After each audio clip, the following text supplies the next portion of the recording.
Ако познаете всички шоколади, вие сте най-добрите и ще трябва да се абонирате за Дарин Готиня. Първият шоколад според вас е KitKat. Вторият шоколад е доста лесен и трябва да го познаете, а то е Марс. Третия шоколад според вас е Snickers. Ако си успял да познаеш и трите шоколада, трябва да оставите по един лайк. Нека да видим четвъртия шоколад. Според вас е Twix. И петия шоколад, който е доста лесен, е Reese's.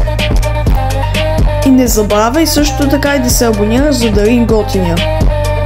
Нали така, приятели? Да не забравите. И сега, нека да видим и шестия шоколад, който също е лесен, а той е Kinder. Седмия шоколад е Милка. Осмия шоколад е... той е също много лесен, Тоблерон. Деветия шоколад е M&M.